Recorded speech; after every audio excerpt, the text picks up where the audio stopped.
The mission was straightforward. Rescue comrades going under heavy anti-tank fire. But now the sun was up, and our cover was blown. We were totally exposed. I felt a heavy whoosh of air. Then I felt nothing. Just a ringing in my ears. I was on the ground. I could see through my thigh. Even worse, I couldn't see my foot. It was gone. When I awoke in the hospital, it took every ounce of courage I had to look down my leg. Somehow, some way, my foot was there. The doctors had managed to reattach it. We have the best surgeons. Unfortunately, they get a lot of practice at this sort of thing. That's life in Israel. That's life as an Israeli soldier. And that's what I am. I am also an Arab. Sometimes people say to me, Yoseph, how could you fight for the IDF? I say it's simple. It's not the Jewish Defense Forces. It's the Israeli Defense Forces. And I am an Israeli.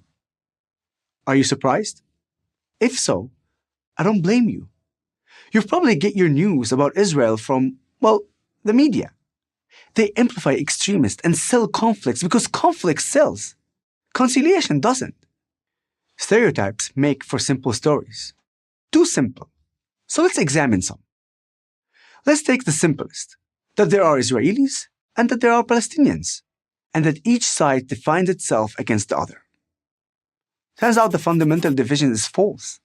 According to a poll in 2020, only 7% of Arabs living in Israel self-identify as Palestinian.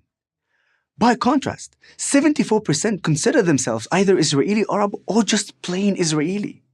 This is typical. So much of what you've heard about Israel is distorted. The story doesn't match the facts. So here are a few. In America, given their numbers, Jews are disproportionately represented in the medical professions. No surprise. But did you know this? In Israel, Arabs are disproportionately represented in the medical professions. Arabs comprise 20% of Israel's population, but 30% of its physicians and 35% of its pharmacists. You've probably heard the stereotype that Jews are bankers. This suggests that they control things behind the scenes. So you may be surprised to learn that the head of the biggest bank in Israel is an Arab. Worse than the stereotypes are the lies. The worst lie is this: Israel is an apartheid state. In an apartheid state, some can vote and some cannot. But in Israel, Arabs don't just vote. They sometimes call the shots. In 2021, as an article in El Monitor put it, for the first time in Israel's 73-year history, Arab parliament members will likely have the final say on whether a government is formed and even who will head such a government. In an apartheid state, some get an education and some don't. But in Israel, Arab enrollment in higher education is exploding, more than doubling between 2008 and 2018. And Israeli Arab Christians actually outpace Israeli Jews in higher education degrees relative to population. You probably don't know these facts because the media prefers to demonize Israel rather than report about it fairly. That may never change, but whether or not they report it, Israel is experiencing an important generational shift.